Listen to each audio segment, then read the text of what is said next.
Ya, sebelumnya terima kasih, untuk teman-teman, rekan-rekan yang sudah hadir. Eee, Sebelumnya selamat malam, Assalamualaikum warahmatullahi wabarakatuh. Sebelumnya, perkenalkan dulu, aku Batari, atau yang biasa dipanggil Riri. Aku adalah volunteer dari Ali ID. Dan di sini selain ada aku di sini, kita juga dalam acara ini juga akan ada juru bahasa isyarat dari, Silang oleh Kak Mutiarsih dan juga Kak Bulan gitu ya. Oke, nah sebelum mulai nih gitu ya, sebelumnya terima kasih banyak teman-teman yang sudah hadir di acara OIID Sharing 27, yaitu diseminasi riset independen ragam teknologi asistif bawaan.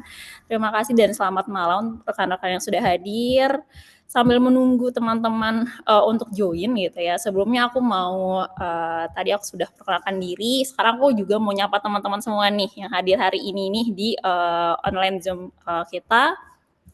Aku mau nyapa dulu nih teman-teman ini dari mana aja nih gitu. Boleh kasih tahu nih nama sama domisilinya mungkin ya. Kita coba cek dulu nih gitu. Siapa tahu ternyata ada yang teman-teman satu kota gitu ya. Mungkin boleh kita kenalan dulu nih, kita bisa kenalan di kolom chat dulu. Oh, ada Rifat dari Jakarta. Halo Kak Rifat. Oh, ini dia dari Jakarta. Oke, dari Jakarta. Recording in progress. Bandung. Oke. BSD. Oh, Bogor. Oke, oke. Ini Jabodetabek, Bandung udah mulai merapat. Wah, ada yang jauh juga nih dari Gresik. Oke. Oh, ada juga nih orang Malang yang lagi di Bandung. Oke, banyak banyak banyak. Nah, kenalin aku sendiri adalah aku dari Depok gitu, tapi kebetulan sekarang lagi di Jogja gitu ya. Oke. Nah, sebelum tadi kita udah kenalan, udah tahu nih dari mana aja. Nah, sebenarnya teman-teman, sebelumnya aku terima kasih banyak gitu ya, aku dari mewakili Ali ID berterima kasih kepada teman-teman yang sudah meluangkan waktunya pada malam hari ini dan juga udah, daftar gitu ya di loket tiketnya dan akhirnya, hadir nih pada malam hari ini. Aku, berterima kasih sekali untuk teman-teman.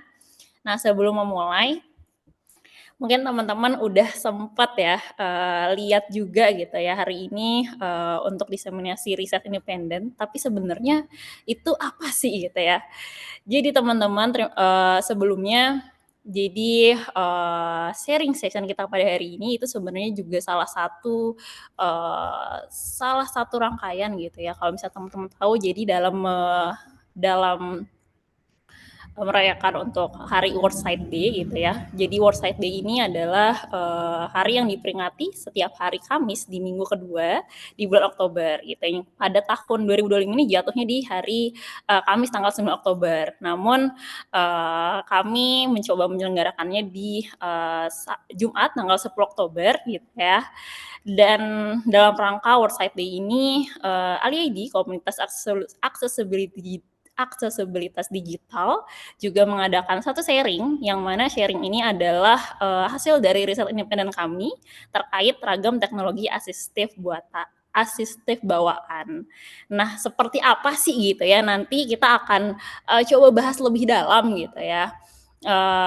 Terkait apa sih teknologi asistif bawaan dan juga sebenarnya apa aja sih gitu ya yang bisa kita kaji bersama dan apa aja mungkin yang nanti aku harap bisa jadi pembelajaran bersama kita hari ini gitu ya. Nah, mungkin sebelumnya buat teman-teman yang baru pertama kali ikut acara sharing session di Ali ID, mungkin sempat bertanya juga nih, sebenarnya Ali ID itu apa sih gitu ya? Itu tadi sempat dijelasin sedikit adalah komunitas aksesibilitas digital, tapi itu apa sih gitu. Nah, untuk lebih jelasnya nanti kita akan dengarkan penjelasan dari Kak Rahma gitu ya. Tapi sebelum itu aku mau kasih teaser dulu nih buat teman-teman gitu. Jadi hari ini kita akan sharing session ke sekitar 1,5 sampai 2 jam maksimal gitu ya.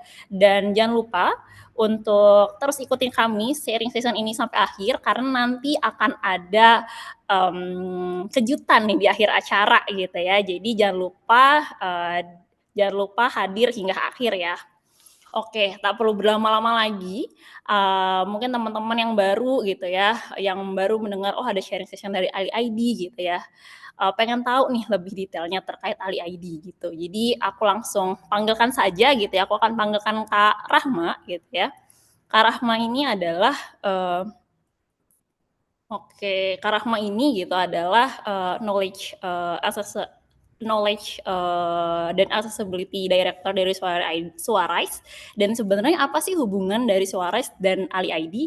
Nanti kita akan dengarkan bersama gitu ya. Dan tentunya setelah itu nanti kita akan dengarkan gitu ya diseminasi riset dari Yasmin gitu. Yasmin adalah seorang volunteer researcher dari Ali ID yang akan menjelaskan tentang riset ini gitu. Oke, udah siap teman-teman gitu ya.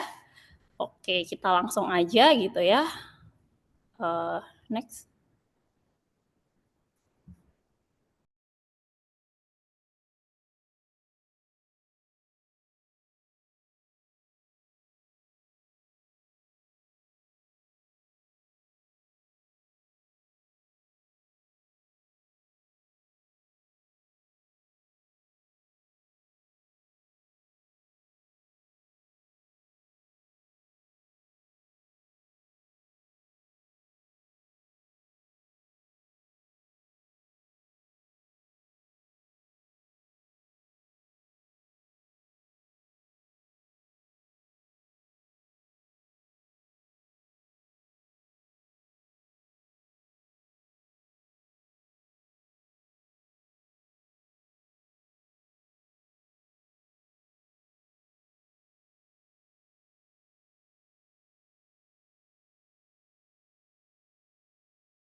Oke, terima kasih Kak Rahma gitu ya. Tadi sedikit penjelasan gitu ya terkait Ali ID dan ternyata buat yang baru tahu jadi untuk Ali ID sharing session nih udah cukup lama ya. Jadi selain dari hari ini dalam rangka memperingati World Sight Day gitu ya, juga udah ada 26 sharing session lainnya gitu yang teman-teman bisa banget untuk tonton nih di YouTube-nya Sore Study. Dan untuk teman-teman gitu ya yang belum follow gitu ya, belum follow Ali ID gitu ya, itu boleh banget langsung ya follow tantangan aksesibilitas di Instagram karena nggak hanya kita ada sharing session gitu seperti ini online, tapi kita juga ada juga nih berbagai event gitu ya, baik itu yang online, offline, dan juga banyak banget knowledge gitu yang kita bagikan di Instagram gitu. Jadi pantengin terus ya teman-teman.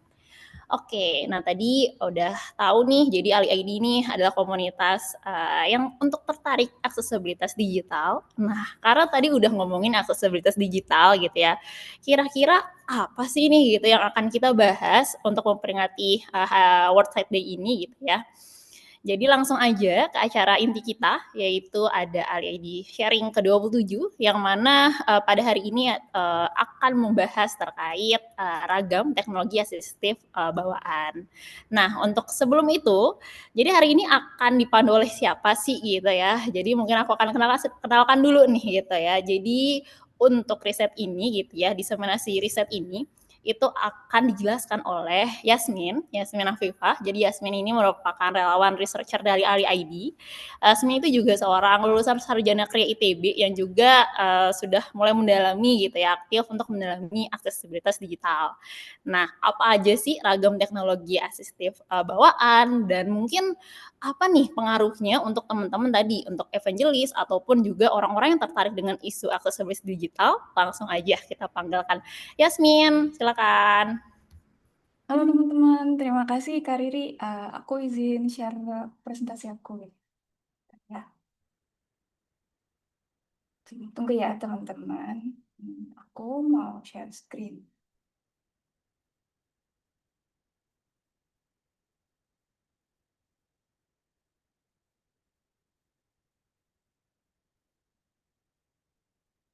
Sudah full screen. Oke, baik. Aman ya terlihat? Insya Allah. Nah, Assalamualaikum warahmatullahi wabarakatuh. Selamat malam, salam keberagaman, salam Bhinneka Tunggal Ika. Pada kesempatan sharing session ini, seperti tadi sudah diintro oleh Kak Riri, saya mau berbagi mengenai proyek riset yang dilakukan bersama komunitas Ali ID mengenai direktori teknologi asistif bawaan di perangkat mobile dan PC. Riset ini dibawakan oleh saya, Yasna Viva, dan dimentori oleh Kak Batari Rati Purwani, Kak Riri yang sekarang menjadi MC kita, dan juga Kak Rahma Utami. Mungkin tadi juga sudah diperkenalkan sedikit oleh Kak Riri.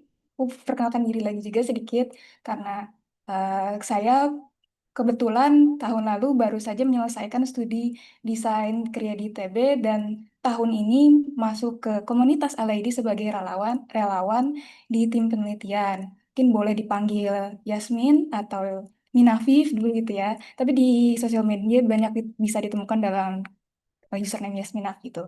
Nah, kebetulan saya memiliki banyak ketertarikan di berbagai bidang dan sejak 8 bulan lalu mulai aktif membekali diri dengan mendalami aksesibilitas digital bersama komunitas Ali ID. Oke, nah tadi sudah dijelaskan sebetulnya oleh Karama dan Kairi mengenai AliID. Ini mungkin take dari aku ya, walaupun AliID itu fokus yang di ranah digital, bukan berarti teman-teman di luar bidang digital atau teknologi itu tidak bisa berpartisipasi ya, termasuk saya yang sebetulnya terbelakangnya dari desain Kria gitu. Karena kita semua pada dasarnya pengguna produk digital dan mendorong lingkungan digital yang lebih aksesibel itu usaha kolektif, bukan usaha eksklusif yang justru akan terbantu dengan semakin beragamnya perspektif yang dibagi, gitu ya teman-teman.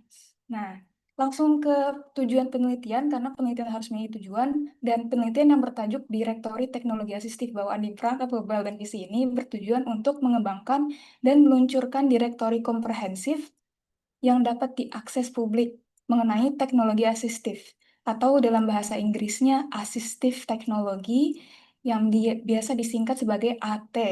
Bawaan itu maksudnya sudah tersedia dari perangkatnya, dari pabriknya gitu, dalam bentuk fitur aksesibel yang tersedia di perangkat mobile dan PC.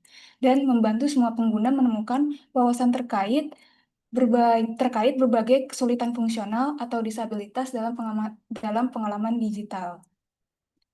Nah, penelitian ini dilakukan berdasarkan 3 pertanyaan. Yang pertama, mengetahui dulu apa saja teknologi asistif bawaan utama yang tersedia di perangkat mobile dan PC serta apa fungsi utamanya. Karena tidak semuanya familiar juga terutama di sini ya, apa itu teknologi asistif gitu. Kemudian pendekatan atau mengenal penggunanya. Bagaimana teknologi tersebut membantu pengguna mengatasi tantangan spesifik yang berkaitan dengan berbagai kondisi atau situasi.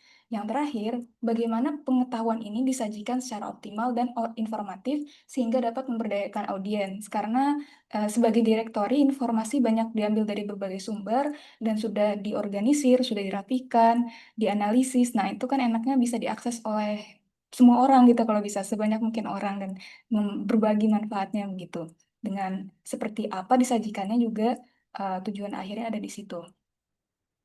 Kemudian penelitian ini memiliki cakupan dan cakupan penelitian ini dibatasi. Yang pertama untuk teknologi asistif itu sendiri secara eksklusif hanya mencakup teknologi asistif bawaan pada perangkat mobile dan PC saja karena teknologi asistif itu sebetulnya sangat-sangat luas. Ada yang berupa tools, fisik, begitu juga. Tapi untuk penelitian ini hanya pada mobile dan PC dan bawaan. Kemudian interaksi penggunanya juga dibatasi pada interaksi dalam ranah digital. Karena kita di sini di LID mendalami aksesibilitas digital. Kemudian akan ada validasi oleh penyandang disabilitas, mengingat peran asistif teknologi itu untuk mengurangi barir atau halangan bagi pengguna, baiknya ada validasi gitu untuk memastikan sebetulnya seberapa besar memang ya dampak asistif teknologi itu. Tapi tidak semua tantangan atau keterbatasan pengguna dalam dokumen penelitian ini akan divalidasi langsung oleh penyandang disabilitas. Pengalaman dan tantangan diperoleh melalui riset pustaka, wawancara dengan jumlah responden yang sangat terbatas, dan simulasi dan hipotesa oleh peneliti. Kemudian penelitian ini memiliki harapan atau peluang gitu. Jadi menciptakan sumber informasi terpusat mengenai teknologi asistif di perangkat mobile dan PC yang dapat membantu berbagai tantangan digital sehingga dapat menghemat waktu dengan menghilangkan kebutuhan bagi setiap tim untuk meneliti informasi yang sama secara berulang. Jadi lebih karena informasi yang terkumpul dalam direktorat ini sudah dipusatkan, sudah tersusun, tersaring, teranalisis. Jadi harapannya memudahkan mencari informasi dan sekaligus mendapatkan insight yang relevan dari informasi yang dicari tersebut. Karena dengan tahu existing teknologi yang pengguna sudah miliki, kita bisa memberikan kita bisa memberikan interaksi baru, improvement, pengembangan, dan mendorong lahirnya inovasi yang nyata. Kemudian, siapakah yang berpotensi membawa kenyataan tersebut atau dapat memanfaatkan informasi yang ada dalam penelitian ini? Yang utamanya ditujukan kepada pengguna dan calon pengguna teknologi asistif itu sendiri, serta keluarga atau pendampingnya, dan organisasi yang mewakili penyandang disabilitas. Tapi informasi yang ada dalam penelitian ini juga relevan bagi berbagai bidang seperti teman-teman dari profesional di bidang kesehatan, layanan sosial, serta asosiasinya, desainer dan developer, produsen dan penyedia teknologi, institusi akademik, komunitas lokal, pemerintah daerah dan layanan publik, sektor swasta, investor dan pemimpin industri, dan organisasi lainnya yang berkepentingan. Untuk mencapai tujuan akhir, nah dari mana memulainya sebetulnya nih kita? Jadi kita harus menemukan dulu penemuan yang pertama tentang asistif teknologi itu sendiri. Jadi riset pustaka dan eksplorasi si asistif teknologi. Apa itu teknologi asistif? Bagaimana cara kerjanya? Emang dia ada di mana sebetulnya gitu. Kemudian setelah tahu, kita juga harus menemukan pengguna itu siapa gitu. Jadi riset pustaka dan pemikiran kreatif keterbatasan pengguna. Siapa yang membutuhkan asistif teknologi itu? Kapan asistif teknologi digunakan? Kemudian masuk ke dalam mendalami tantangan penggunanya. Jadi ini di sini ada empati juga. Jadi mengapa asistif teknologi dibutuhkan? Apa saja yang dapat dicakup? Maksudnya mungkin secara tantangannya atau secara teknologinya. Kemudian analogi dan skenario tantangan pengguna tersebut. Nah, kemudian di sini juga masuk ke dalam empati, yaitu menemukan koneksi antara asistif teknologi dan pengguna. Bagaimana pengguna mendapatkan manfaat dari asistif teknologi itu tersebut? Asistif teknologi apa yang dapat membantu situasi pengguna yang bisa jadi berbeda-beda setiap individu. Nah, untuk yang terakhir itu mengenai relevansi wawancara pengguna dengan disabilitas. Seberapa besar dampak asistif teknologi bagi pengguna, tapi sedikit disclaimer untuk sejauh ini atau saat ini, sayangnya kami belum berkesempatan untuk wawancara langsung dengan pengguna disabilitas, tapi akan dilakukan wawancara, atau harus akan ada dilakukan wawancara di tahap selanjutnya. Untuk sumber desk research, sumber utama dari riset pustakanya. Karena di kolom informasi yang luas di era digital ini kita tidak bisa langsung percaya dan baiknya memiliki prioritas sumber yang kuat. Jadi untuk sumber ada dua topik medis dan topik teknis. Untuk topik medisnya mengambil secara umum prioritasnya mengambil dari WHO, World Health Organization, dan ada NIH itu National Institute of Health. Dan untuk keterbatasan penglihatan itu ada dari website yang allaboutvision.com.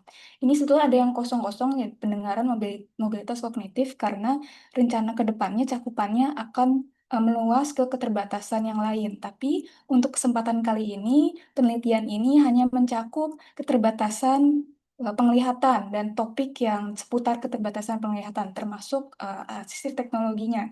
Jadi untuk topik teknis maksudnya secara teknologi atau secara digital begitu, ada juga yang disediakan oleh WHO. Jadi WHO punya bahasan mengenai asistif teknologi juga. Kemudian ada juga w3.org, World Wide Web. Dan untuk teknologi asistifnya mengambil dari informasi dari website official penyedia fitur aksesibilitas seperti Google, Samsung, Apple, Microsoft, juga dibantu oleh website jurnal milik Brawijaya University dan buku materi teknologi asistif yang ditulis oleh Damastuti. Kemudian, oke, ini disclaimer tadi sudah saya sebutkan juga untuk saat ini direktur ini hanya mencakup konteks terkait disabilitas penglihatan. Kemudian penelitian ini merupakan proyek pro bono yang masih dalam tahap pengembangan atau work in progress ya teman-teman. Karena rencana ke depannya akan mencakup ragam disabilitas atau keterbatasan yang lainnya. Nah, di sini kita akhirnya akan tahu apa itu asistif teknologi. Tapi aku mau ini nih, minta bantuan Mimin Zoom. Aku mau bertanya kepada teman-teman di Zoom, pada buka Zoom-nya itu dengan mobile atau dengan PC. Coba, boleh ada poll kalau nggak salah deh. Bisa dibuka pollnya mungkin sama Mimin Zoom-nya. Admin Zoom maksudnya. Coba, teman. Bisa dibalas mungkin. Kalau aku pakai laptop. Aku pakai Windows nih, nih. Mungkin kalau sudah mulai kelihatan perbandingannya, yang bisa melihat persenannya siapa ya? Boleh dikasih tahu dong, Kak. Ya. Oke, aku bisa lihat nih. Ini Aku mau bisa aku lihat loh. oke, aku coba ini nih ya, yang udah polling kalau 41% pakai HP ini, kayak Yasmin. Dan Oh, 59%-nya pakai laptop atau PC. Untuk yang ini tadi ya, pakai apa? Nah, untuk sistem OS-nya nih, Kak. Sistem OS-nya nih macam-macam nih, Kak. Yang iOS itu atau macOS itu ada 35%, terus Android-nya 35%, Windows-nya oh dua puluh seimbang. sembilan persen. Udah aman ya harusnya. Lupa ya kalau gitu aku lanjutin. Oke. Jadi di sini untuk, oh, sorry close. Oke ya. Nah, untuk kita masuk ke proses penelitian yang pertama, yaitu apa itu teknologi asistif, bagaimana cara kerjanya, dan di mana tersedianya. Nah, tadi saya udah coba pancing-pancing gitu ya, karena di masing-masing gawai, tadi sepertinya lebih banyak yang pakai laptop gitu ya. Ya, kalau pakai laptop atau Mac atau pakai iOS itu bisa dicari di settingsnya. Sebetulnya semua gawai bisa dicari melalui settingsnya dan keywordnya itu adalah aksesibilitas atau accessibility dalam bahasa Inggris. Nah, ini contohnya dari mobile kebanyakannya. Ini ada satu dari Windows juga. Tapi kalau dari Microsoft itu istilahnya ease of access. Kalau dari HP teman-teman bisa dibuka settingsnya dan dicari di dalam aplikasi settingsnya namanya accessibility. Di situ fitur-fiturnya sebenarnya ada sangat beragam dan ada banyak. Jadi tahu akhirnya itu sebetulnya ada di genggaman kita. Tapi bagaimana cara kerja yang sebagainya itu nanti kita bahas deh gitu. Dan sekarang kan cuma pancing-pancing saya pancing aja dulu. Oke. Jadi asestif teknologi itu kita harus tahu secara umum adalah istilah yang memayungi produk asistif serta sistem dan fitur terkait. Jadi produk asistif mencakup segala jenis produk yang bisa termasuk alat fisik, instrumen, perangkat lunak, baik yang dirancang khusus maupun tersedia secara umum, yang digunakan oleh atau untuk pengguna disabilitas untuk berpartisipasi, melindungi, mendukung, melatih, mengukur, atau menggantikan fungsi atau struktur tubuh dan aktivitas, atau mencegah gangguan, keterbatasan aktivitas atau hambatan partisipasi.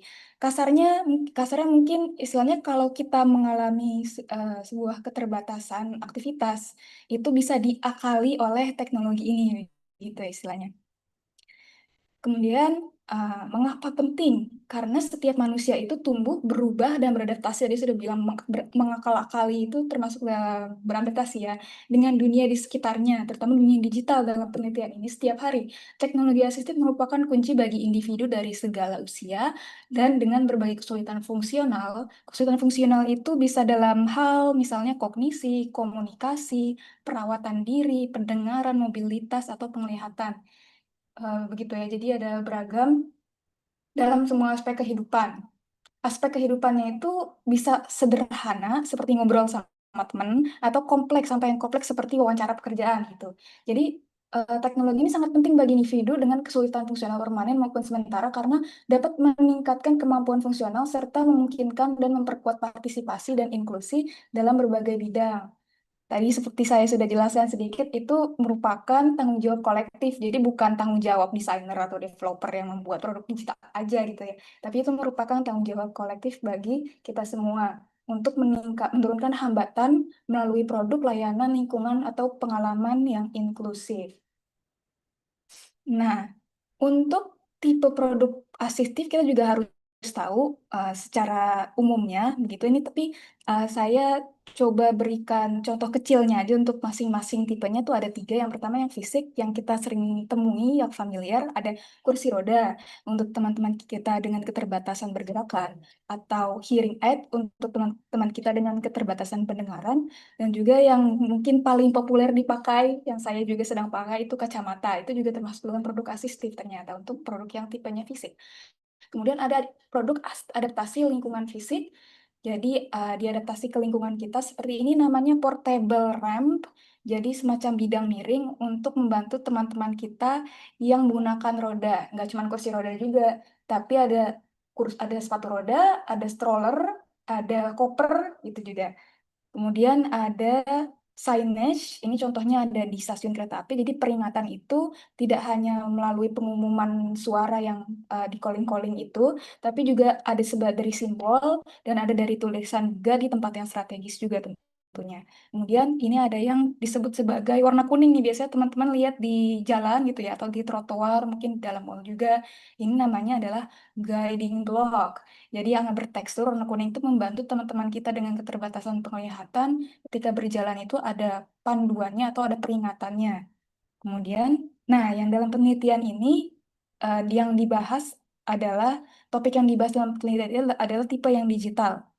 Ini salah satu contohnya yang sangat-sangat-sangat familiar kita gunakan, ternyata kita sudah menggunakannya begitu, adalah autocorrect di seluler atau di mobile.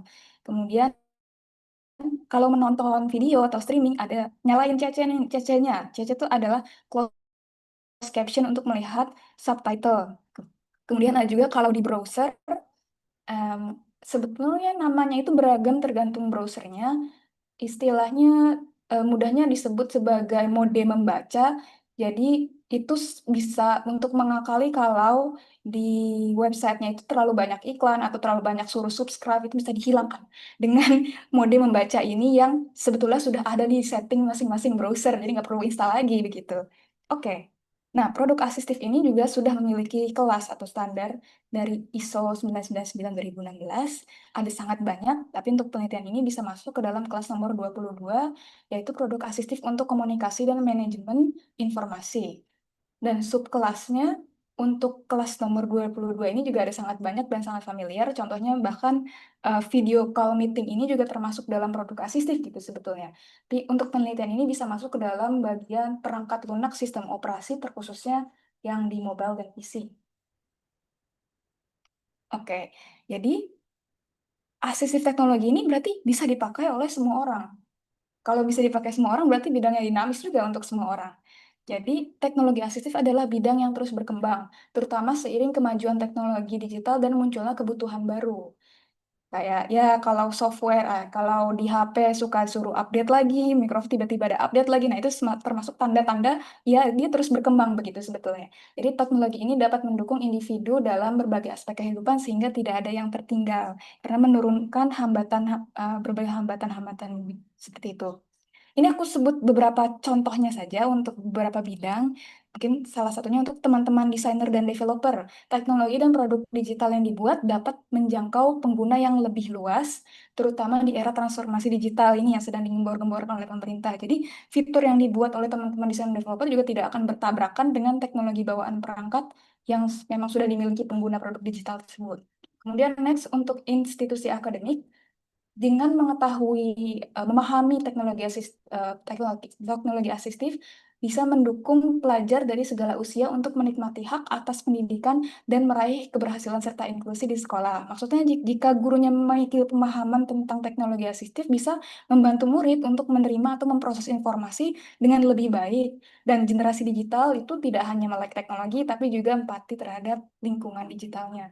Kemudian penyedia layanan kesehatan, contohnya dengan memiliki pengetahuan tentang teknologi asistif, memberikan alternatif komunikasi, memastikan akses ke layanan kesehatan, dan mencegah atau mengurangi dampak kondisi kesehatan sekunder. Ini sebetulnya tidak hanya bisa untuk penyedia layanan kesehatan, tapi penyedia layanan kesehatan pada umumnya jika memiliki pengetahuan tentang teknologi asistif bisa memahami kondisi atau situasi dari individu dan memberi alternatif untuk akses ke layanan terkait gitu. Kemudian ini untuk keluarga dan komunitas, terutama teman-teman senior. Teman-teman senior yang umurnya lebih banyak dari kita, begitu memungkinkan lansia tetap tinggal di komunitas lokalnya, menjaga jejaring sosial selama mungkin, serta meningkatkan partisipasi dan produktivitas. Begitu. Nah, siapa yang berperan ini lebih ke dalam hal dampak dalam penggunaan dan pengembangan langsung mengenai teknologi itu tersebut, teknologi asistif itu tersebut. Yang pertama, kalau untuk mencari standar global dan advokasi itu bisa diulik melalui W3C atau ISO, standar yang tadi sempat saya bilang. Kemudian WHO juga memiliki membahas mengenai standar dan advokasi, dan juga melalui advokasi tentunya harus oleh kementerian atau lembaga pemerintah juga. Kemudian ada praktik dan teknik dari kebijakan hukum itu tergantung pada setiap negara sebetulnya. Tapi kalau di Indonesia itu ada bahasan mengenai disabilitas di undang-undang dan peraturan pemerintahnya. Dan kemudian akomodasi produsen dan pengembang tadi juga sudah ngintip-ngintip, ada yang punya Apple, Google, Microsoft, Samsung, dan lain-lain. Jadi mereka memiliki produk asisten teknologi dalam bentuk fitur aksesibilitas. Dan oleh teman-teman riset dan praktisi, masuknya ke mitra seperti AliID, Tanah Aksesibilitas, Suarez juga berperan dalam pengembangan teknologi ini. Buat teman-teman praktisi, teman-teman akademik, semuanya berperan gitu. Nah, setelah sedikit menyinggung menyinggung mengenai asistif teknologi, kita mengenal si penggunanya itu sebenarnya siapa yang membutuhkan asistif teknologi dan kapan digunakannya. Tuh. Nah, sebelum itu kita harus tahu secara jelas apa itu disabilitas, karena istilah ini bisa sangat kontekstual ya, tergantung konteks. Maksudnya ada disabilitas secara hukum, ada juga konteks disabilitas secara sosial. Ini aku mau cerita tentang disabilitas secara konteks sosial yang dikeluarkan oleh Microsoft Principle of Inclusive Design. Jadi Social Model of Disability. Stigmanya itu atau dulu disabilitas didefinisikan sebagai atribut pribadi atau kekurangan kemampuan. Nah, sekarang disabilitas itu dipahami sebagai sesuatu yang bergantung pada konteks, yaitu ketidaksesuaian antara individu dan lingkungannya. Maksudnya apa sih? Jadi spektrumnya itu ada yang permanen, ada yang temporer, ada yang situasional. Kalau disabilitas secara konteks hukum saja, itu permanen saja. Ini aku ceritakan sedikit contohnya dari Microsoft juga. Ini sebenarnya ada banyak, ada motorik, ada pendengaran, ada speaking juga. Tapi ini yang penglihatan saja yang aku ceritakan. Untuk yang permanen, misalnya ada netra begitu. Jadi kalau permanen itu jika individu memiliki keterbatasan penglihatan secara permanen, yaitu netra total misalnya, jadi itu keterbatasan itu tidak bisa disembuhkan, tidak bisa dikurangi gitu. Jadi benar-benar permanen gitu. Sedangkan kalau temporari itu misalnya ada individu yang memiliki keterbatasan penglihatan yang disebabkan oleh katarak. Katarak itu sebetulnya bisa masuk ke dalam kategori spektrum permanen jika memilih tidak untuk operasi gitu. Tapi masih ada kesempatan untuk pilihan untuk menghilangkan katarak itu dengan operasi sehingga keterbatasan penglihatan itu bisa menjadi temporer. Kemudian situasional, keterbatasan secara situasional, jadi ini disabilitas dalam konteks aksesibilitas ya, ada seandainya individu itu sedang menyetir, jadi terbatas penglihatannya harus fokus ke jalan. Kemudian apa yang terjadi kalau misalnya ada informasi yang masuk dan individu itu tidak bisa mengakses atau memiliki keterbatasan untuk melihat informasi itu karena dia sedang fokus ke jalan, itu namanya situasional. Disabilitas secara situasional spektrumnya tapi dalam konteks aksesibilitas. Jadi sebetulnya sangat kontekstual gitu maksudnya. Kemudian kalau begitu apakah yang membutuhkan asistif teknologi itu identik dengan pengguna disabilitas? Nah, di sini saya bantu identifikasi atau cari tahu mengenai kesulitan fungsional yang merupakan istilah yang memayungi salah satu di dalamnya disabilitas permanen yang diterima secara hukum karena disabilitas yang konteksnya masuk secara hukum yang disebabkan oleh impairment atau gangguan. Jadi masalah pada fungsi atau struktur tubuh seperti perubahan signifikan atau kehilangan fungsi.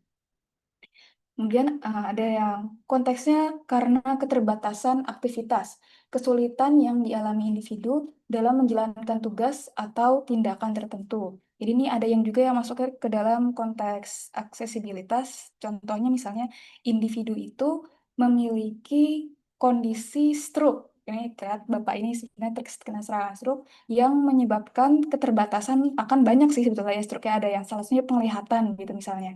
Jadi karena ada keterbatasan penglihatan itu, jadi aktivitasnya juga terbatas. Jadi tidak bisa melakukan aktivitas seperti yang sederhana saja menyapu atau berjalan, berolahraga. Kita ada kesulitan. Kemudian ada hambatan partisipasi, yaitu masalah yang dialami individu dalam keterlibatan pada situasi kehidupan. Nah, kuncinya ada di partisipasi ini, jadi individu itu berinteraksi dengan lingkungan sekitarnya, bisa lingkungan sosial, bisa lingkungan bermasyarakat. Nah, contoh misalnya dalam lingkungan bermasyarakat, jika individu memiliki keterbatasan penglihatan, ingin berpartisipasi dalam masyarakat, begitu contohnya dalam pemilu, gitu, gitu misalnya. Nah, masyarakat itu kan memiliki hak untuk mengakses informasi mengenai calon di pemilu misalnya calon gubernur gitu. Jika seandainya informasi yang disediakan itu hanya berupa poster, itu jika individu itu memiliki keterbatasan penglihatan maka akan terjadi hambatan partisipasi karena sulit membaca posternya begitu misalnya. Atau sulit melihat posternya walaupun poster itu dalam bentuk digital itu bisa juga menyebabkan jika tidak aksesibel gitu ya posternya itu akan terjadi hambatan partisipasi jika individunya memiliki keterbatasan penglihatan. Kemudian kita teman-teman juga semua termasuk saya mungkin semua orang kemungkinan besar akan membutuhkan asistif teknologi dalam suatu titik di kehidupannya. Bisa jadi secara konteks aksesibilitas di situasi tertentu atau secara temporari saja karena ada terkena gas air mata begitu mungkin atau mungkin bisa juga masuk ke dalam ranah hukum pada saatnya ketika umur kita bertambah begitu ya. Oke. Kemudian masuk setelah tahu ada pengguna-penggunanya, kita mendalami tantangan penggunanya, bagaimana pengguna mendapatkan manfaat dari asistif teknologi dan asistif teknologi apa yang membantu situasi penggunanya. Kita dibantu oleh persona istilahnya, persona untuk mengenali teman kita yang bernama Ratna. Ini personanya sebetulnya diambil dari Instagram tantangan aksesibilitas ya dari seri persona disabilitas 1 yang dibuat oleh Kak Askia dan Ali ID. Namanya di sini teman kita bernama Ratna, umurnya 34 tahun, memiliki pekerjaan content writer dan kondisinya itu mengalami penglihatan rendah atau low vision. Dan spektrumnya permanen untuk low vision. Ini ada sedikit video.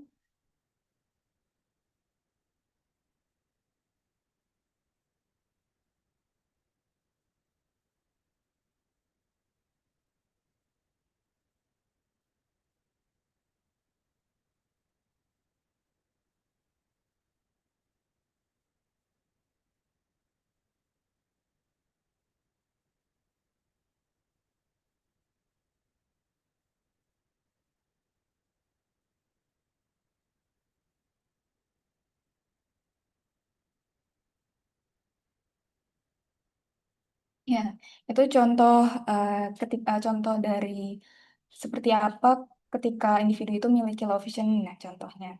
Ini ada sedikit cerita, cerita singkat oleh pengalamannya Ratna. Jadi, ini ceritanya Ratna yang ngomong ya. Penglihatan saya ini 60%. Kayak kalau melihat cermin itu, tapi cerminnya itu berembun. Kira-kira begitu penglihatan saya. Di tempat yang aku udah terbiasa, seperti di rumah atau di coffee shop yang sering dikunjungi, itu tidak perlu menggunakan tongkat netra sih. Tapi kalau di tempat baru, mungkin saya butuh bantuan tongkat netra.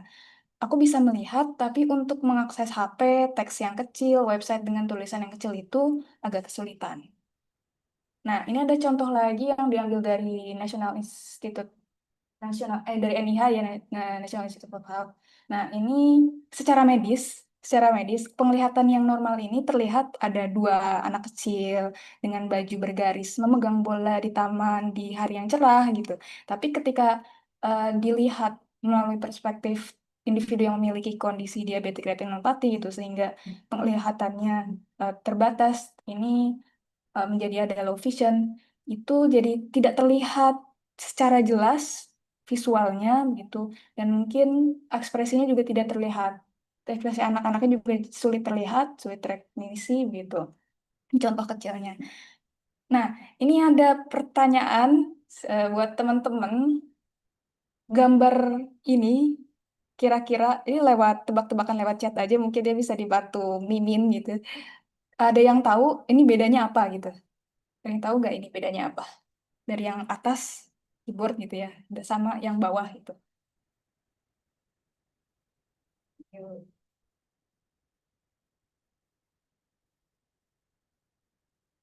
Aku kayaknya nggak bisa buka chat ya. Mungkin bisa dibantu oleh, oh bisa deh buka chat. Ada keyboard Braille. Iya, keyboard Braille ya, betul betul betul. Ini keyboard Braille. Aduh, ikan aku. Nah, pertanyaannya adalah apakah Ratna lebih nyaman, kan punya pekerjaan content writer, lebih nyaman menggunakan keyboard yang atas atau keyboard yang bawah, kira-kira teman-teman? Ada yang bisa menebak? Bisa menebak? Keyboard bawah, keyboard Braille. Ada lagi, ada yang mau menyanggah?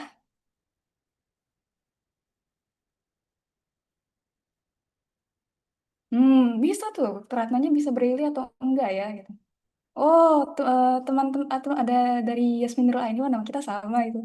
Katanya, aku low vision dan masih menggunakan keyboard biasa karena belum belajar Braille. Wah, sharing juga, dapat sharing juga kita, insight juga nih. Oke, jadi terima kasih teman-teman atas insight dan jawabannya. Kita lihat jawabannya.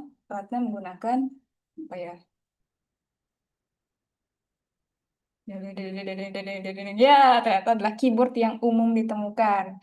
Karena ini bukan berarti keyboard Braille tidak berguna. Maksudnya adalah dengan keyboard yang umum ditemukan yang sudah satu paket dengan personal komputernya, dengan laptopnya gitu, itu sudah walaupun memiliki keterbatasan penglihatan, bukan tetap bisa di pekerjaan itu dilakukan dengan bantuan asistif teknologi. Jadi tidak perlu lagi extra effort untuk belajar Braille atau untuk menempel stiker Braille atau untuk membeli baru, karena ada di perangkat itu ada asistif teknologi yang bisa memudahkan untuk mengakses informasi dan untuk berkegiatan atau berpartisipasi, dan seperti yang tadi saya ceritakan ya. Bisa pakai keyboard. Kenapa? Karena pakai keyboard umum yang umum ditemukan. Jadi Ratna itu berkata bahwa penggunaan teknologinya untuk pekerjaannya juga menggunakan aplikasi yang umum ditemukan seperti WhatsApp, Google Drive, Google Sheet, Google Doc, ChatGPT, dan DeepSeek. Dan sebagai content writer juga fokusnya di sosial media yang umum digunakan yaitu Instagram dan TikTok. Dan penggunaan akses teknologinya untuk Ratna di laptop itu ada screen reader yang atau pembaca layar yang namanya NVDA, bukan NVIDIA ya, NVDA, Non Visual Desktop Access kalau tidak salah artinya. Itu software pembaca layar yang populer digunakan oleh teman-teman netra. Kemudian di iOS, Ratna pakainya Voice Over, itu juga pembaca layar. Nah, tantangan aksesibilitasnya yang ditemukan oleh Ratna itu dari kontras warnanya yang terlalu rendah gitu, jadi sulit dibaca atau menerima informasinya. Kemudian ukuran font, kemudian label menu, gambar, dan heading. Nah, ini juga diambil dari Instagram tentang aksesibilitas dengan mengetahui situasi Ratna tersebut, apa yang dipakai Ratna untuk mengakali keterbatasannya, itu produk tim contohnya ya. Untuk produk tim itu bisa jadi memastikan kontras warna yang digunakan minimal 4,5:1. Jadi sudah ada standarnya. Kemudian setelah mendesain sebelum rilis, uji coba dulu desainnya menggunakan screen reader, apakah terbaca oleh screen reader atau belum. Dan untuk elemen-elemen gambar itu juga diberikan alt text agar bisa dibaca oleh screen reader. Kita sampai ke proses penelitian yang ketiga, yaitu menemukan koneksi antara asistif teknologi dengan penggunanya. Bagaimana pengguna mendapatkan manfaat dari asistif teknologi dan apa yang dapat membantu situasi pengguna. Nah, di sini kita masuk deh. Jadi di dokumen penelitian ini ada beberapa dokumen yang dari situ segala informasi tidak hanya dikumpulkan, tapi dilihat relevansinya dengan antara pengguna dan asistif teknologi. Ini aku beri contoh yang pertama. Oh ya, kategori. Jadi ada katalogisasi dan analisis. Mungkin ada disclaimer juga sekali lagi, kalau dokumen penelitian ini tidak memberikan gambaran lengkap mengenai semua jenis produk asesif dan kesulitan fungsional yang tersedia, yang untuk saat ini dokumen yang publik membahas atau yang ada dalam dokumen tersebut adalah yang topiknya berhubungan dengan keterbatasan penglihatan. Jadi yang pertama ini dokumen Google Sheet yang fokus atau pendekatannya ke fitur aksesibilitas bawaan atau built-in sebagai teknologi asistif di perangkat mobile dan PC. Di sini ada di dalamnya disebutkan merek dari produk dari perangkatnya apa, pabriknya dari maksud brandnya dari mana gitu. Kemudian fungsi teknis secara penggunaan, kemudian secara permukaan itu batasan batasan penggunaannya itu seperti apa dan skenario disabilitas dalam penggunaan ini seperti apa. Ini nanti deh kita intip. Ini aku coba jelaskan dulu yang dokumen yang lain. Jadi dokumen kedua itu ada yang pendekatannya lebih ke pengalaman pengguna saat menggunakan produk digital. Jadi lebih banyak yang lebih ke mengulik secara eh, secara tantangan digitalnya atau secara tantangan secara medisnya juga begitu. Jadi kondisi dan keterbatasan penggunanya, spektrum disabilitasnya, tantangan digital, kebutuhan dan rekomendasi aset teknologinya, dan karena akan banyak istilah yang mungkin kurang familiar bagi teman-teman dari bidang yang bukan medis gitu atau bidang yang bukan teknologi itu juga ada glosariumnya. Kemudian untuk teman-teman yang males informasinya yang terlalu banyak sekali, kalau lihat Google Sheet itu bisa lihat garis besarnya saja dalam bentuk peta pikiran yang ada di research mapping, assistive technology and user limitation di Miro. Ini, nah di sini kita bisa ngintip. Ini aku F11.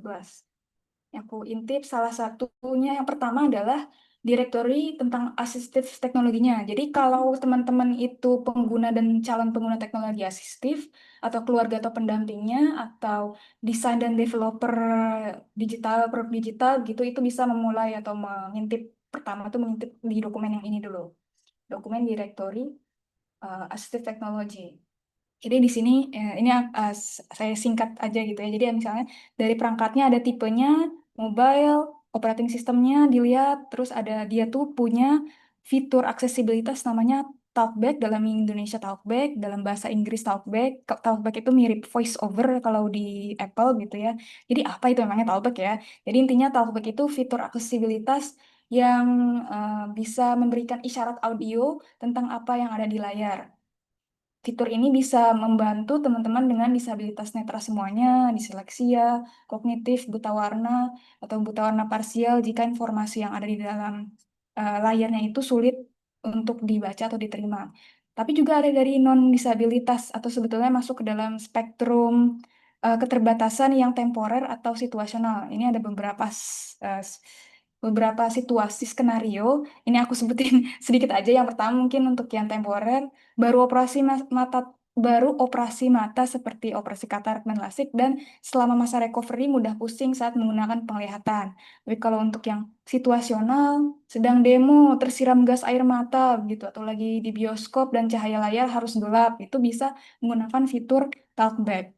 Kemudian di sini juga dijelaskan secara teknis seperti apa gitu, menemukannya di mana dari settings dan sebagainya ini dari itunya ya official website Samsung Android-nya gitu.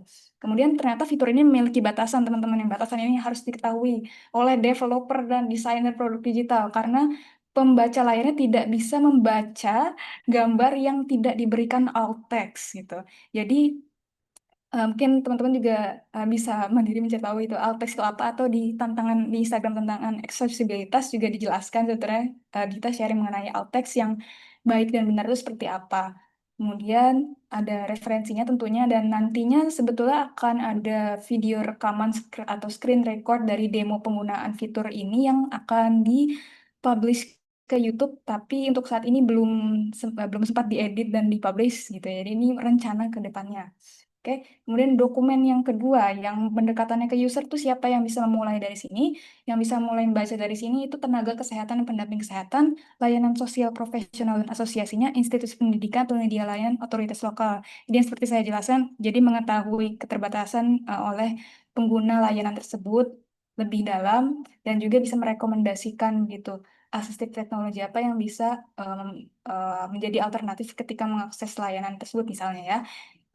Ini bisa dilihat dari sheet yang kondisinya. Jadi penyebabnya itu banyak, yang ada juga yang karena genetik, ada yang karena umur, medis, banyak ya.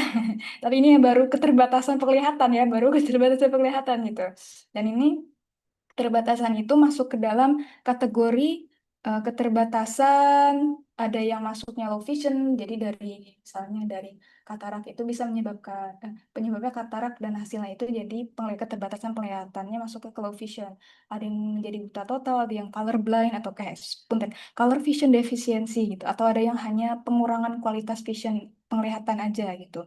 Kemudian untuk kondisinya sendiri bisa dilihat kondisi dari, misalnya kondisi dari medisnya itu bisa permanen, terus apakah bisa disembuhkan? Bisa disembuhkan gitu. Tidak bisa disembuhkan gitu. Jadi kondisinya. Nah, ini spektrum untuk keterbatasan visualnya, jadi ada yang bentuknya memang selalu ada, jadi selalu terbatas penglihatan, tapi ada juga yang berupa keterbatasannya temporer, jadi attack atau episode gitu, mirip stroke gitu ya, atau ya temporary ya, karena berangsur-angsur misalnya menghilang gitu. Maksudnya berangsur-angsur keterbatasannya itu eh, jadi menurun gitu. Kemudian source of condition-nya. Jadi ini saya karena bukan dari medis, saya bukan dari ranah medis, ini saya membantu diri sendiri mengulik karena penasaran gitu sebetulnya ini mengenai kondisi-kondisi tersebut. Jadi ini juga sekaligus kalau ada teman-teman dari pihak pelayanan kesehatan atau medis di sini dan melihat, wah ini nggak bener nih, atau wah saya punya feedback yang lebih bagus lagi, itu kami sangat menerima feedbacknya dan juga kontribusinya lah gitu. Jadi ini saya mengulik dari uh, desk research dan sumbernya bisa juga tercatat di sini ya, ada banyak. Jadi memang dari sumber-sumber yang sudah ada yang saya temukan. Kemudian tantangannya. Jadi di sini lebih pendekatan ke tantangannya untuk keterbatasan penggunanya itu sendiri, ada yang misalnya ini bahasa Inggris ya puter. Jadi mungkin ability to see is fading due to disruption. Jadi ada penghalang di penglihatannya seperti ya berawan atau buram atau gelap itu kan secara umum. Nah, secara digitalnya keterbatasan penglihatan itu jadi ada tantangan apa gitu secara digital. Jadinya susah nih mengidentifikasi icon atau tombol atau elemen yang ternyata terlalu kecil atau sulit membaca membaca teks, atau tidak, bahkan ada yang tidak bisa membaca teks sama sekali gitu. Jadi ini masuk ke kategori netranya yang mana juga disebutkan. Kemudian penyebabnya, jadi ini beberapa keterbatasan sebetulnya penyebabnya ada yang berbagi penyebab dengan beberapa kondisi bisa dilihat. Kemudian spektrumnya masuk kemana, kemudian kebutuhan penggunanya itu dalam hal apa? Ada yang butuh modifikasi layar atau butuh audio cues, dan ada rekomendasi akses teknologinya untuk membantu kebutuhan tersebut. Misalnya ini ada banyak dan akan dijelaskan lebih detail di direktori yang akses teknologi sebelumnya. Gitu. Oke, jadi kita masuk ke setelah mengintip, kita next mengintip mengenai mapping ini. Jadi yang membutuhkan gambaran menyeluruh yang menggambarkan hubungan antar spektrum tentang penggunaan dan solusinya. Di sini, nih aku coba kasih lihat. Ini membacanya dari kanan ke kiri gitu. Jadi misalnya spektrumnya permanen dari bagaimana pengguna itu mengalami disabilitas atau konteks bisa dalam spektrum permanen, temporer, atau situasional. Ada yang disebabkan oleh diabetik retinopati dan lain-lain. Ada juga beberapa penyebab yang bisa spektrumnya permanen dan di spektrumnya temporer gitu. Jadi misalnya diabetik retinopati. Kemudian outcome-nya apa? Keterbatasannya itu diabetik retinopati bisa menghasilkan kebutaan atau netra total dan low vision gitu. Nah, dari sini dilihat tantangan penggunanya yang memiliki keterbatasan tersebut. Nah, ini detail, sangat detail, jadi bisa nanti di teman-teman kalau yang penasaran dilihat. Ini ada sudah bahkan poin-poin yang pentingnya sudah di-highlight juga. Jadi untuk beberapa keterbatasan yang terlihat di sini bisa dibantu oleh asis teknologi yang mana gitu. Jadi langsung dilihat saja alurnya gitu, hubungannya. Oke, sudah. Oh, sudah selesai ternyata kita mungkin selanjutnya ini ada sesi tanya jawab ya kalau tidak salah. Mungkin aku kembalikan dulu ke MC kita. Oke, terima kasih Kak Yasmin atas paparannya gitu yang sangat lengkap dan komprehensif juga nih. Tadi menarik nih yang Kak Yasmin juga sebutkan. Tadi aku mengutip dari yang tadi Kak Yasmin sampaikan juga bahwa kalau generasi digital itu nggak hanya melek digital, tapi juga empati terhadap lingkungan digital. Yang tadi kalau misalnya kayak tadi teman-teman kayak gimana sih caranya buat empati gitu. Salah satunya kita tadi bisa lihat dari profilnya Ratna tadi ya kayak Yasmin ya gitu sebagai seorang low vision itu seperti apa gitu supaya kita bisa lebih tahu lagi gitu. Nah, tadi menarik banget nih yang tadi disampaikan sama Kak Yasmin. Di sini juga udah kita akan buka sesi tanya jawab gitu ya, yang mana ada beberapa pertanyaan nih Kak di kolom komentar gitu ya. Nah, di kolom komentar ada pertanyaan dari Muhammad Syafriko Umam gitu ya. Kak, apakah seperti keyboard pada layar komputer atau laptop? Soalnya saya sering nemuin keyboard di dalam layar gitu. Itu maksudnya asistif AT-nya ya Kak ya, Kak Syafikul? Ya, Kak, mungkin bisa, oh ya, ada jawaban. Oh Iya, ada. Oh iya. ya itu bisa termasuk dalam produk asistif karena terus memang dia otomatis muncul gitu kan bawaan dari komputernya itu juga masuk ke dalam produk asistif. Gitu. Oke. Nah tadi, menarik ya jadi ternyata gitu, teknologi asistif ini gitu ya atau AT ini tuh udah kita temukan sehari-hari ya kayak Yasmin gitu ya, udah kita temukan sehari-hari dan kita juga ternyata gitu jadi sempat ataupun ternyata juga ada seorang pengguna dari asistif, teknologi asistif ini gitu ya. Oke. Nah, di sini ada juga dari Kak Syafikul juga nih sama fungsi alt text di Instagram juga sama ya Kak. Seperti ketika ingin memposting foto ada alt text untuk disabilitas digital. Gimana tuh Kak? Iya, jadi di sosial media, eh, aplikasi sosial media yang bagus tetap pasti menyediakan kalau kita mau post di Instagram atau di Twitter, kalau mau post gambar di mungkin Instagram agak ke bawah gitu ya scrollnya, jadi ada pilihan untuk masukkan alt text gitu. Itu nanti walaupun tidak terlihat secara langsung di captionnya gitu, itu untuk bisa terbaca oleh teman-teman dengan keterbatasan penglihatan jika menggunakan pembaca layar, gambarnya itu akan terbaca. Tadi seperti saya membaca yang ada dua anak sedang bermain memegang bola. Nah, itu salah satu contoh alt text juga sebetulnya. Jadi nanti dibacakan oleh, maksudnya dibacakan, deskripsi itu dibacakan oleh screen reader atau pembaca layar di perangkat yang masing-masing itu termasuk fitur bawaan gitu sebetulnya. Menarik menarik. Nah jadi tadi, oh iya sebagai info juga nih gitu ya buat, rekan-rekan juga gitu ya sekalian. Nah tadi tuh, ngomongin alt text juga gitu ya. Jadi di Instagram yang tantangan aksesibilitas itu juga ada tuh, terkait konten terkait alt text dan untuk Instagram tantangan aksesibilitas tenang aja itu semua udah ada alt text-nya gitu ya. Jadi, untuk itu udah ramah, eee, Oke, Altex. Nah, tadi ini juga ada pertanyaan dari Kak Made nih, boleh intip dokumen penelitiannya nggak? Nah, itu tadi aku pengen share Ini lewat, sama nih, pertanyaannya kayak Kak Hanifah, kayak ini file Excel yang dipresentasikan boleh dibagikan kah? boleh boleh. Aku stop share dulu deh. Mungkin seram ya sambil aku copy paste linknya bisa Oke. mungkin dilihat ada pertanyaan lain. Ada lagi nih Kak, dari Kak Hanifah juga, Yasmin mau nanya, perbedaan utama AT screen reader di mobile dan PC apa ya? Oke, nah, ini dari pengetahuan saya gitu. Mungkin untuk teman-teman kalau di sini ada teman yang ternyata pengguna screen reader boleh dibantu menjawab juga. Jadi kalau di mobile, ini mungkin link sebentar. Ya, kalau bedanya dengan mobile dan PC ya. Jadi di Windows itu ada bawaan screen reader bawaan itu namanya narator. Narator, tapi ada fiturnya itu kurang sepertinya kurang kurang enak bagi teman-teman netra. Jadi yang lebih populer itu yang harus install yaitu Nvidia itu. Jadi kenapanya sebenarnya aku belum mengulik gitu karena untuk mengulik lebih jauh eksplorasinya baru sampai Android aku. Nah, bahkan tapi juga bisa jadi eh, fitur pembaca layar Android kan namanya Talkback. Jadi bisa dicek juga di ponsel masing-masing itu. Dan kalau di iOS namanya VoiceOver itu juga ada sedikit perbedaan, tapi untuk perbedaannya itu sendiri, karena saya belum mengeksplor yang iOS gitu sebetulnya, karena saya pakainya satu itu secara spesifiknya belum tahu saya sebetulnya jujur. Hmm, eh, Bentar ya.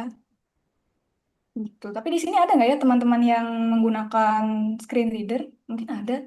Tadi Ini. sih, mungkin kalau misalnya biar, diskusinya juga bisa lebih, hidup juga nih gitu ya, tadi, Hmm. ada juga tadi, bentar. Tadi tuh ada pengalaman yang juga sempat share juga gitu ya, kayak Yasmin juga namanya, kayak Yasmin Nur Aini gitu ya, Yes. low vision, dan cerita tadi juga pakai keyboard biasa gitu ya. Jika jika berkenan gitu ya, jika berkenan kalau misal kayak Yasmin juga ingin, share juga gitu ya, mungkin pengalaman-pengalamannya gitu ya, itu juga boleh nih, Kak Yasmin gitu ya.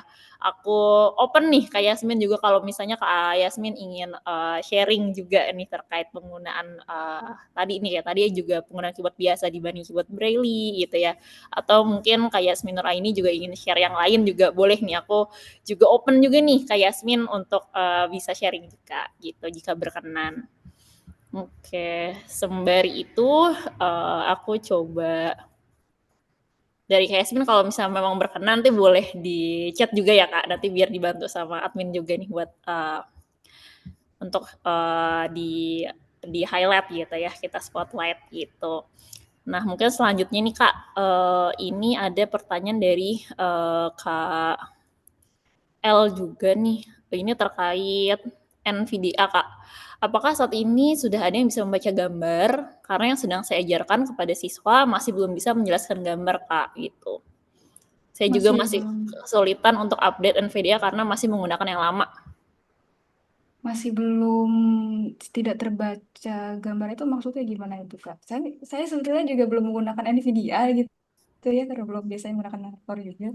Jadi itu bisa cerita mungkin kesulitannya di sebelah mana karena memang beberapa fitur itu memiliki emang di penelitiannya mencari gap itu gitu. Jadi fitur-fitur itu mungkin ada kelemahan-kelemahannya yang dalam sharing session kali ini tuh justru butuhin saja gitu loh. Boleh. Oke, mungkin dari teman-teman ahli ID juga ada yang mau sharing juga. Oh, dari Kak Rahma nih, ada yang mau share juga. Monggo Kak Rahma.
Oke, terima kasih banyak Rahma tambahannya. Oke, nah tadi itu penjelasan terkait NVDA ya teman-teman. Jadi ada AI yang membantu gitu ya, tapi akan lebih akurat juga. Jadi kita juga bantu juga nih pakai alt text-nya gitu ya. Oke, nah tadi nih sebelum lanjut ke pertanyaan-pertanyaan selanjutnya, ini ada juga nih Kak Yasmin gitu ya yang udah jawab juga di kolom chat gitu ya. Uh, Kata Kak Yasmin aku pakai Talkback untuk baca bacaan panjang gitu ya. Uh, aku pakai Talkback untuk baca bacaan panjang kayak novel atau artikel jurnal. Untuk di laptop masih belum pakai pembaca layar, hanya pakai magnifier. Mungkin aku boleh minta tolong Kak Yasmin nih, mungkin boleh sharing juga Kak Yasmin ke kita gimana? Mungkin boleh di open mic aja nih, biar kita semakin paham juga nih gitu ya. Kira-kira gimana sih gitu ya. Gitu. Silakan Kak Yasmin, Kak Yasmin Nuraini ya Kayak sekarang nih. ada dua Yasmin ternyata teman-teman di sini. Oh ya mungkin untuk yang tadi meminta dokumen publiknya itu di nanti ada form untuk mengisinya ya teman-teman. Jadi jangan khawatir, tapi nanti yang membutuhkan ada form untuk mengisinya. Jadi nanti ingat mengisi form gitu. Oke. Ini apakah kalau misalnya Kak Yasmin Nurul bisa mengakses mikrofonnya, apakah mau sharing langsung gitu cerita? Kedengar Tadi sempat kedengeran terus hilang lagi nih Kak. waduh, sepertinya sinyal. Sebentar. Oh, oke.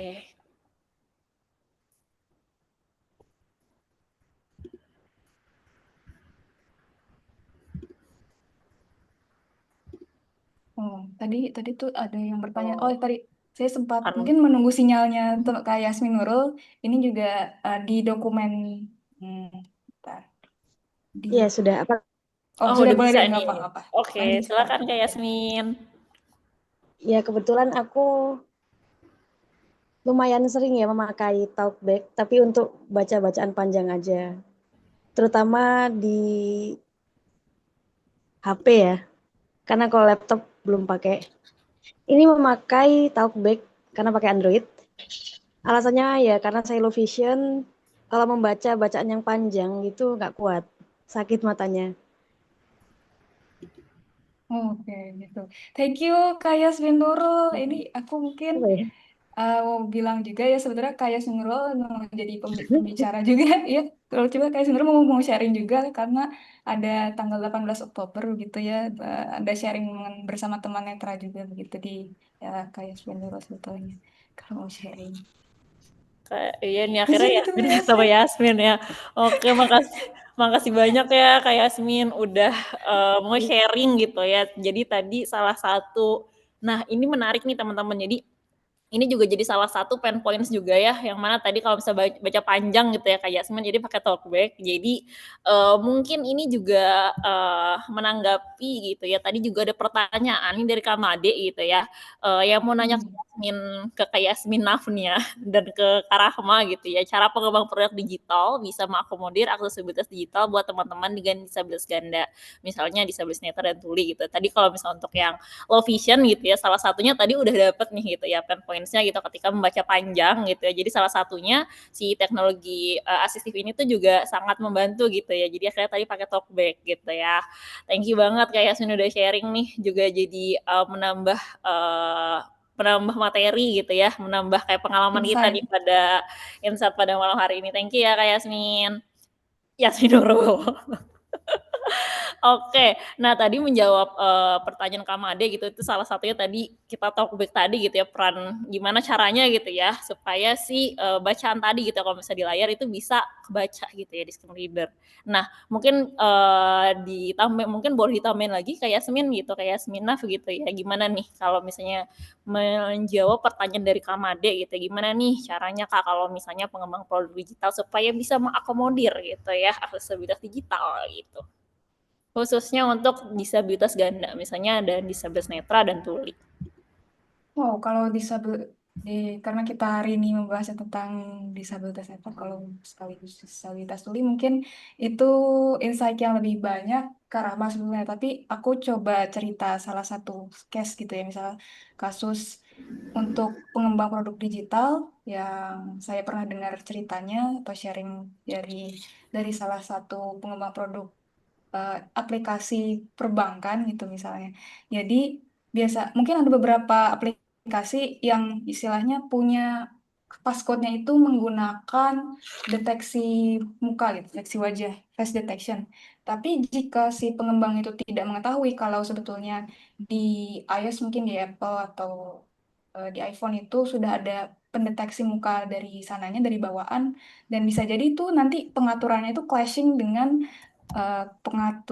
fitur pendeteksi wajah si aplikasinya begitu. Jadi salah satu contohnya yang agar supaya jangan sampai clashing kayak gitu ya untuk fitur dari produk digitalnya.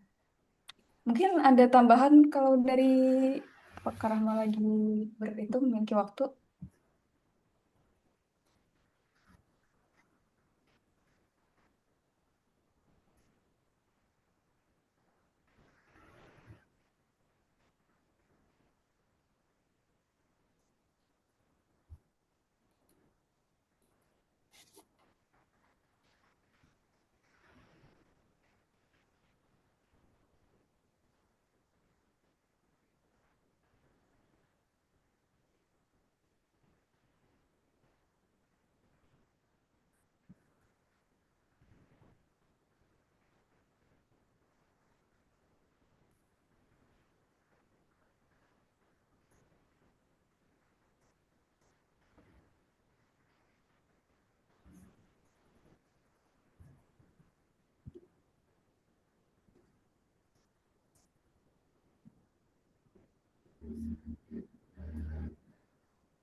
Oke, thank you Kak Rahma. Jadi, mungkin aku sekaligus merangkum juga ya tadi untuk pertanyaan Kak Made gitu ya. Jadi bisa, pertama tahu dulu gitu ya experience-nya seperti apa gitu ya. Jadi makanya itu ngobrol sama teman-teman disabilitas itu penting untuk cari tahu gitu ya. Setelah itu, dari teman-teman pengembang digital juga bisa akhirnya nanti juga bisa, mendesain gitu ya, supaya itu lebih mudah lagi gitu ya aksesnya. Di sini kalau Kak Muhammad Syafiqul juga sempat cerita nih, jadi di sini ada lumayan banyak, cerita gitu, jadi kita juga bisa dapat insight yang baru juga nih. Jadi kalau dari Kak Syafiqul nih cerita gitu ya, aku pernah pakai screen reader di PDF reader, default pada Windows Kak, warnanya kontras dan penggunaan layarnya penuh gitu ya. Untuk handphone juga masih ada sedikit kemiripan fungsi fiturnya. Kalau pembaca layar saya pernah gunain, masalahnya kalau bahasa default sistemnya bahasa Inggris, aku kan nggak ngerti, jadi harus disesuaikan dulu bahasa sistemnya. Nah, jadi ketika bisa kita ngobrol gitu ya, dapat insight kayak gini, jadi dari teman-teman pengembang digital itu juga bisa, kita bisa desain gitu ya, yang sesuai juga nih. Misal kalau misalnya penggunaannya layar warnanya kurang kontras gitu ya, nanti gimana nih caranya? Misalnya tim desainer sama developer Kak, supaya bikin, aplikasinya gitu, atau mungkin misalnya bikin produk digitalnya yang misalnya warnanya memang sudah kontras kayak gitu. Jadi ketika nanti dibaca gitu atau sama teman-teman, disabilitas eee, juga sudah, lebih sesuai gitu ya. Apalagi tadi Kak Yasmin juga sempat, mention juga di awal juga ada panduan-panduannya ya, Kak. Jadi itu juga bisa disesuaikan lagi nih sama adik gitu. Terima kasih banyak ya Kak Syafiq untuk, insight dan ceritanya gitu. Gitu, apalagi kalau misalnya PDF nih, Kak Rahma juga punya cerita banyak nih terkait PDF gitu ya, bisa depends banget gitu ya, Kak. Oke oke. Nah, ini pertanyaan lagi nih, dari Kak Iqbal Rashid gitu ya. Kak Iqbal Rashid, ini sebenarnya ada sebagian yang udah kejawab gitu, tapi ada juga nih pertanyaan lagi nih, Kak. Kak, sekarang kan banyak konten, edukasi yang tulisan atau narasinya dari gambar. sehingga tidak terbaca oleh screen reader. Baiknya kita lampirkan versi teksnya di caption atau alt text gambarnya ya, soalnya kalau di caption sepertinya akan panjang banget. Gimana nih Kak Yasmin? Nah, ini memang harus dipelajari. Jadi alt text itu yang baik dan benar seperti apa gitu. Kalau harusnya berbeda dengan caption ya, karena screen reader juga akan baca caption ya begitu. Jadi untuk cara yang benar di Instagram dalam hasil itu sempat dibahas gitu. Dan baiknya kita lampirkan versi teksnya di caption atau alt text. Kalau ada konten edukasi yang tulisan narasinya ada di gambar, tunggu sebentar. Jadi kalau misalnya ada yang kontennya itu di gambarnya juga ada nih Kak gitu. Jadi kalau Kak Yasmin bilang screen reader-nya juga akan baca caption gitu ya Kak. Jadi sebaiknya berarti di caption dan di gambarnya juga ditulis juga gitu ya kayak alt Oke. text-nya gitu ya. Oke, Oke. tapi untuk alt text yang baik dan benar gitu ya emang perlu dipelajari gitu ya tadi Kak Yasmin ya. Ya, belajar ini salah satunya ada ininya deh linknya nih biar Oh, bisa boleh, bantu boleh, kita boleh, ngasih boleh. stories untuk mempelajari alt text dari link ini ya. Link Oke. untuk mempelajari alt text-nya. Nah, pelajari alt text, nah bit.ly konten bisa diakses. Nah, jadi itu perlu banget gitu ya. Jadi supaya lebih aksesibel lagi gitu untuk semua gitu ya. Karena kalau tadi kata Kak Yasmin gitu, aku mengutip Kak Yasmin juga tadi kalau misalnya upayakan aksesibilitas digital itu adalah upaya kolektif ya, upaya kolektif gitu ya kayak jadi kita bisa mengusahakan bareng-bareng nih teman-teman. Oke, udah di-share juga, nanti bisa juga nih dipelajarin lagi itu dilihat bareng-bareng dan kalau misalnya ada pertanyaan lanjutannya ataupun ingin ada tambahan terkait ada yang ingin dibahas lagi gitu ya. Boleh banget nanti di komen gitu ya. Jadi biar kita juga tahu nih gitu kira-kira butuhnya apa lagi gitu. Ini Oke. kalau tadi linknya tidak bisa dibuka, coba pakai Mhm. link yang ini. Nah, Oke. takutnya link yang sebelumnya nggak bisa dibuka ya. Nah, ya Oh. maksudnya itu. Makasih Kak Iqbal. Oke, makasih Terima banyak kasih. Kak Iqbal udah ditambahin juga koreksinya. Oke, makasih. Oke, sepertinya kita coba lihat lagi gitu ya. Masih ada pertanyaan lain?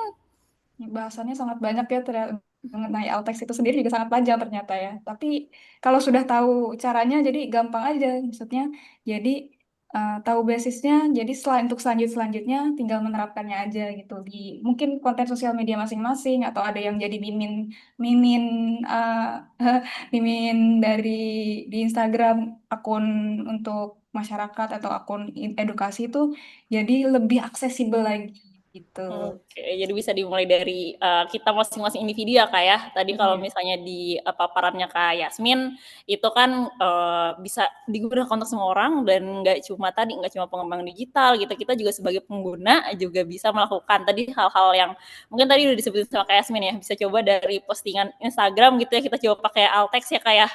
Bisa Dan ini ditambah juga teks aku ya. juga lagi coba-coba gitu ya di Instagram pribadiku juga sama nih. Aku coba masang nih Kak Yasmin pakai alt text ya. Iya, terkadang kalau ini mungkin aku sharing sedikit juga ya kalau lagi aku kan suka follow Instagramnya NASA gitu misalnya kan mereka ada upload gambar satelit tapi kan aku maksudnya bukan dari astronomi dan sebagainya jadi ini satelit apa kadang mereka bukan kadang memang biasanya mereka di alt text itu menjelaskan nama satelitnya gitu. Ya, walaupun di captionnya mungkin nggak ada juga ternyata jadi memang ternyata bisa ditemukan di alt textnya doang ternyata. Nah, eh, ya, mungkin untuk yang belum tahu, kalau misalnya tidak menggunakan pembaca layar untuk mengecek alt text itu kalau gambarnya milik alt text, diklik aja simbol alt text yang di bawah gambarnya itu. Klik. Jadi nanti bisa kelihatan deh tulisan alt text-nya. Lucu. Oke, langsung ini auto follow NASA Nah, so accessible. buat belajar kayak Altex yang oke gitu ya. Iya tuh bisa tuh dilihat. Jadi bisa Oh, judging-judging juga nih apa Instagramnya, I don't know, Elon Musk gitu ya, apakah accessible gitu. kita bisa lihat ya Kak ya. Oke, oke. Nah, sepertinya udah nggak ada pertanyaan lagi nih Kak.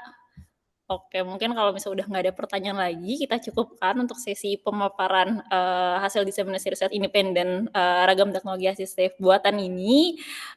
Terima kasih banyak gitu ya untuk teman-teman yang udah berpartisipasi gitu ya untuk memberikan insight-insight pada kita pada malam hari ini gitu ya diskusinya tadi. Terima kasih banyak gitu ya teman-teman, dan terima kasih banyak juga nih terkhusus untuk Yasmin. Terima kasih yang udah memaparkan nih hasil dari diseminasi riset independennya ragam teknologi asistif bawaan gitu ya. Yang mana AT bawaan ini gitu ya tadi sudah ada disclaimer-nya bahwa nanti ini masih work in progress, yang mana nanti kita bisa expand lagi nih untuk scope-scope yang lain gitu ya, dan untuk kelengkapan informasinya. Dan tentu aja teman-teman gitu tadi memang udah dikasih paparan dan udah diskusi yang sangat interaktif, dan aku senang banget nih hari ini gitu bisa ngobrol-ngobrol dan dapat insight baru gitu ya sama teman-teman. Tapi jangan pergi dulu. Kenapa? Karena masih ada kejutan-kejutan selanjutnya nih. Oke, kejutannya apa? Boleh next. Mungkin ini bisa dijelasin sama Kak Tari. Oke, thank you Kak Riri. Kita sama-sama Tari, jadi satu ngalah ya, satu Riri, satu Tari. Aku Tari dari Ali ID. Jadi aku mau ngumumin nih buat teman-teman yang tadi aku bahkan sambil dengerin Kak Yasmin tuh ada yang ngechat aku, gimana sih bisa ikutan belajar bareng Ali ID? Kok kayaknya seru. Nah, buat teman-teman yang pengen ikutan langsung ngeriset bareng Kak Yasmin atau kita bikin program-program seru, kita bisa kolaborasi sama teman-teman disabilitas, komunitas, dan kumpul bareng pengembang digital lainnya. Ali ID kita lagi buka open recruitment.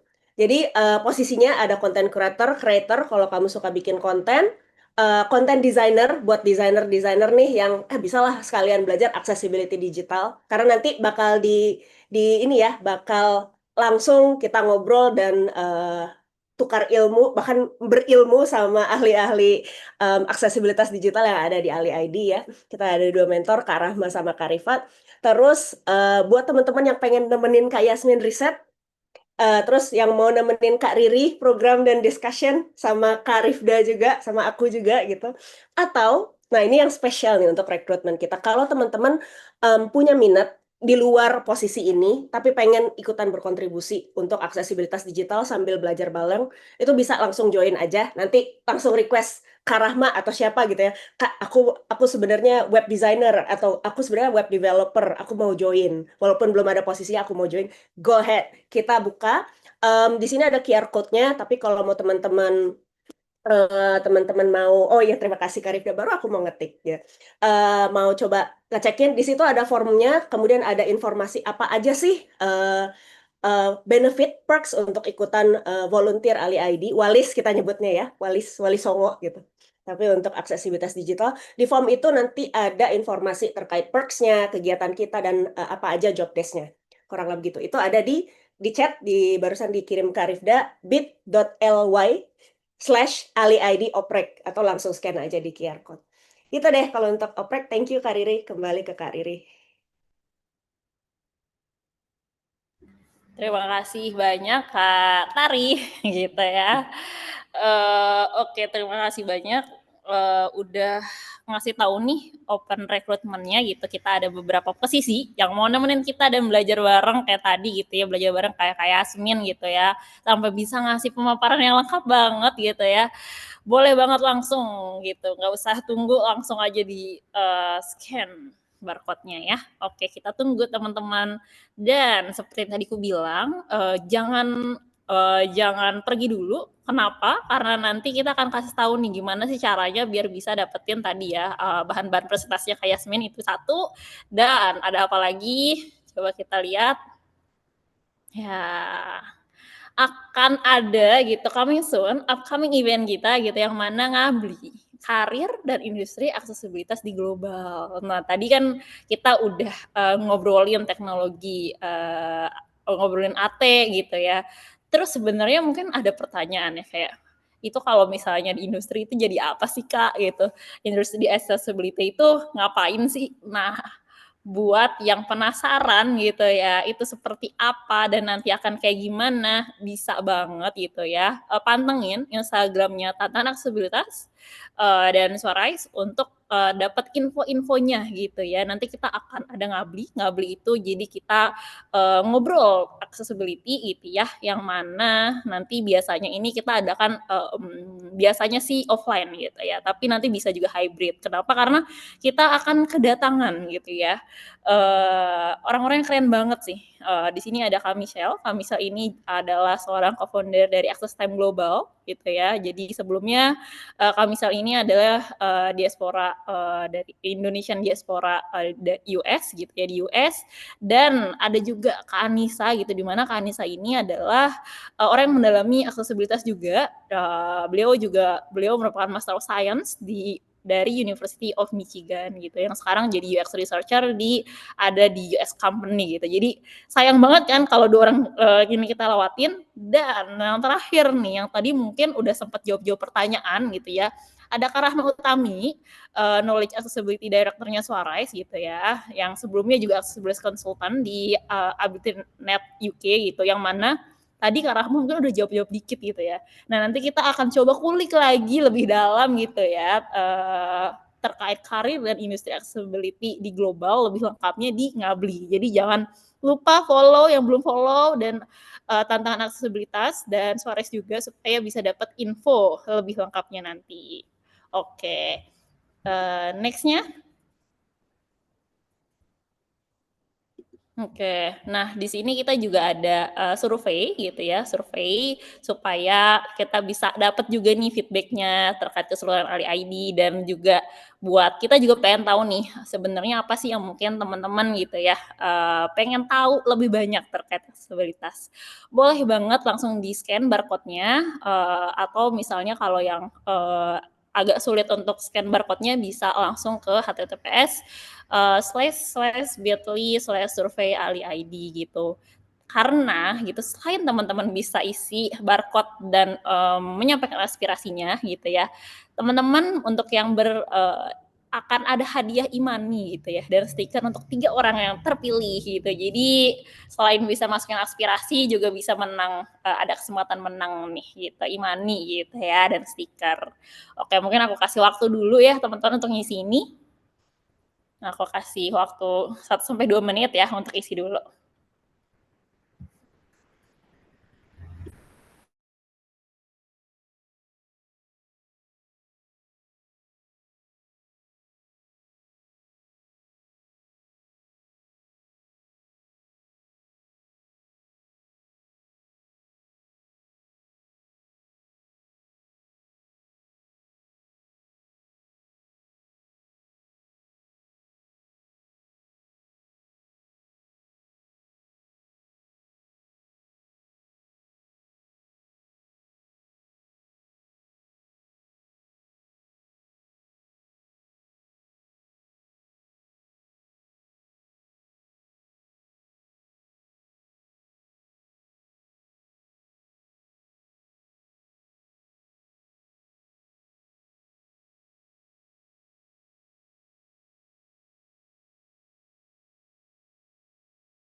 Oke, terima kasih udah 2 menit juga gitu. Terima kasih buat teman-teman gitu yang udah mengisi survei from feedback kami gitu ya. Kita sangat menantikan nih feedback dari teman-teman dan ingin menantikan juga gitu ya untuk belajar bareng sama teman-teman di Ali ID untuk rekrutmen volunteer-nya ya. Oke, next. Oke, nah agenda kita nih sebelum berakhir gitu ya, sebelumnya aku ucapan terima kasih gitu, terima kasih sudah hadir gitu ya, udah hadir di sharing session gitu ya, diseminasi riset gitu ya, diseminasi riset independen untuk teknologi asistif bawaan. Dan sebelumnya kita foto dulu ya gitu ya, biar lebih afdol nih. Kalau misalnya teman-teman yang berkenan untuk buka kamera gitu ya, lagi akses boleh banget dibuka kameranya gitu ya. Atau kalau misalnya agak kesulitan, atau kalau yang mau pakai gambar-gambar gitu ya, pakai emoji-emoji juga boleh gitu. Oke, ya. Oke, siap. Sepertinya udah siap ya. Oke, mungkin terima kasih yang udah open kameranya. Mungkin Kak Rifda bisa dibantu, Kak? Oke, teman-teman.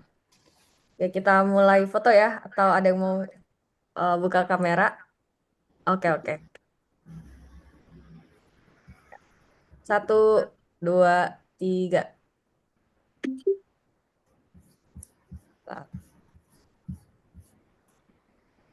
Kita coba lagi, 1 kali lagi ya. 1, 2, 3. Oke. Oke, terima kasih Kak Rifda. Oke. Sepertinya kita sudah berada di penghujung acara nih teman-teman gitu ya. Udah ngobrolin 1,5 jam nih, nggak kerasa ya. Udah ngobrolin tadi pemaparan dari Kak Yasmin gitu, volunteer researcher di AliID. Dan udah diskusi banyak dan dapat insight-insight baru gitu ya dari teman-teman yang hadir pada Zoom meeting kita pada malam ini. Oke, sebelumnya terima kasih juga aku sampaikan kepada rekan-rekan volunteer dari AliID gitu ya. Mungkin ada Kak Rifda nih yang jadi mimin kita pada malam ini gitu ya. Terima kasih. Ada Kak Tari tadi, program discussion manager-nya AliID gitu ya. Dan tentu aja ada Kak Rahma dan Kak Rifat juga. Oke, mungkin itu aja dari aku. Terima kasih banyak teman-teman sebelumnya gitu. Nanti untuk prosedur tadi yang ingin tahu formnya